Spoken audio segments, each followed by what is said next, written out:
In today's video, we're focusing on 3 specific ketogenic challenges you'll most likely face along your journey when it comes to planning and living the keto lifestyle. In recent years, there has been a big increase in both the popularity of the paleo diet, as well as that of the keto diet. Folks have heard about its success in helping folks lose weight quickly and improve other aspects of their health such as overall energy levels or signs of aging, for example. A paleo diet is mainly composed of fresh, whole foods like meat, fish, eggs, nuts, fruits, and vegetables while cutting out processed foods, grains, legumes and sugars. Named after the Paleolithic era where people ate what they hunted or gathered in nature. It's the foundation of eating as our ancestors once did.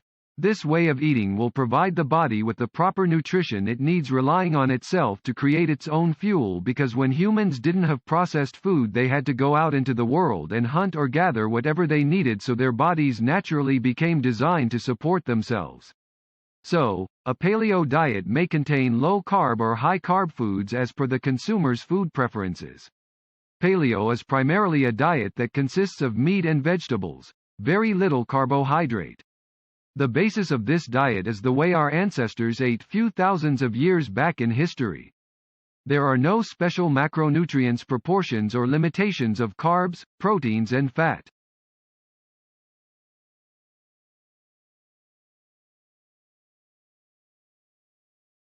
On the other hand, a keto diet or ketogenic diet generally consists of 70% fat, 20% protein, and 10% carbohydrates.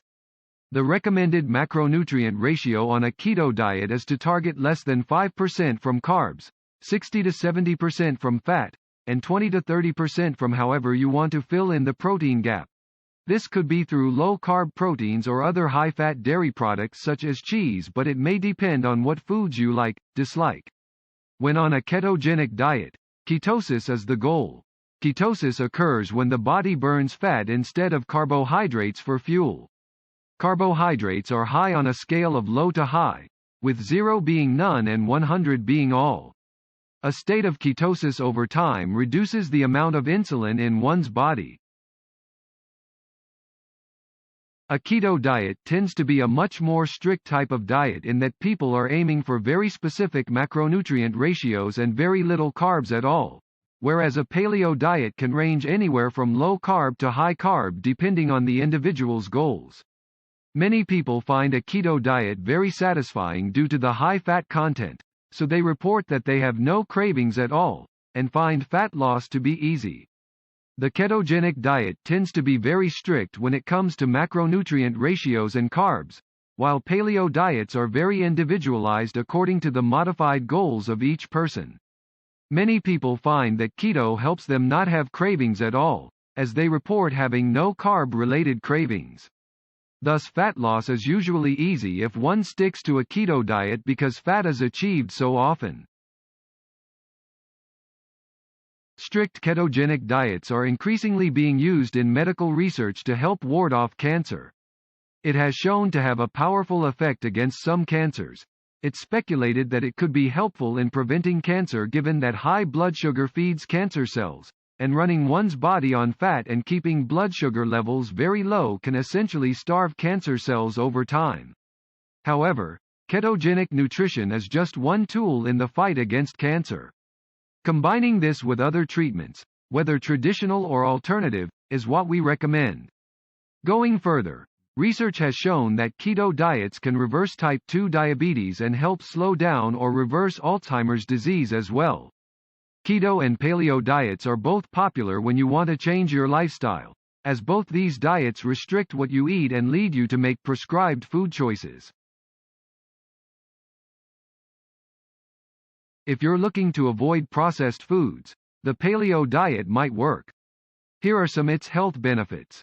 Invest in your health by going paleo. With its de-emphasis of processed foods, this diet strongly discourages various additives that have been linked to destructive effects on the human body. Some have found success in the paleo's regime because the lowered blood pressure and total cholesterol levels tend to promote weight loss by reducing body fat and abdominal circumference. While it is not actually a medical term, paleo diet, promotes clean eating and an overall healthier lifestyle which benefit generally one's cardiovascular health, including lowering blood pressure and total cholesterol levels. The paleo diet limits the intake of carbohydrates, dairy, and refined sugar in your diet. This helps reduce the risk of type 2 diabetes and helps regulate your blood sugar.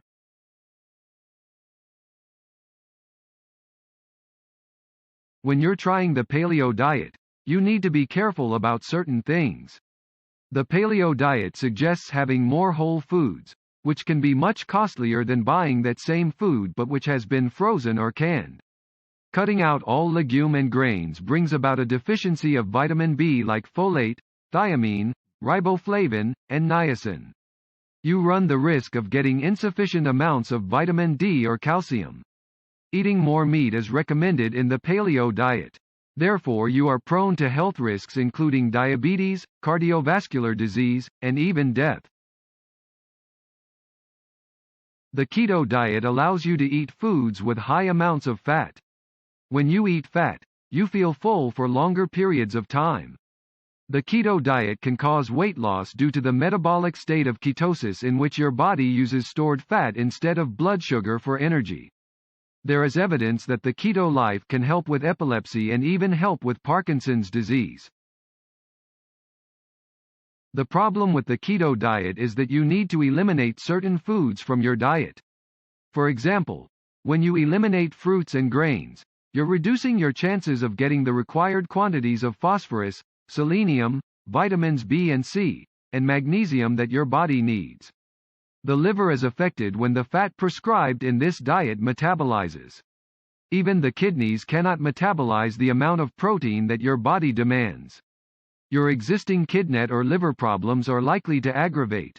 The human brain needs healthy carbohydrates to function. When you limit the intake of carbohydrates, you're likely to be a state of irritation or confusion more often. The keto diet essentially is not recommended for people suffering from thyroid problems, gallbladder disease, eating disorders, pancreatic disease, or gallbladder disease. When deciding on a diet to eat, consider what's sustainable. You should talk to a doctor or health professional about the best diet plan for you. Paleo is great by getting you to focus on the kinds of foods that your ancestors ate, but it's not all about meat and fruit. One needs to account for their nutritional needs as well as balance their intake of fats without going overboard. Another supped-up diet called keto, short for the term ketogenic, could be good if it helps improve your performance. However, we recommend eating a healthy balance of protein, carbs, and fats so that you don't succumb to diabetic shock.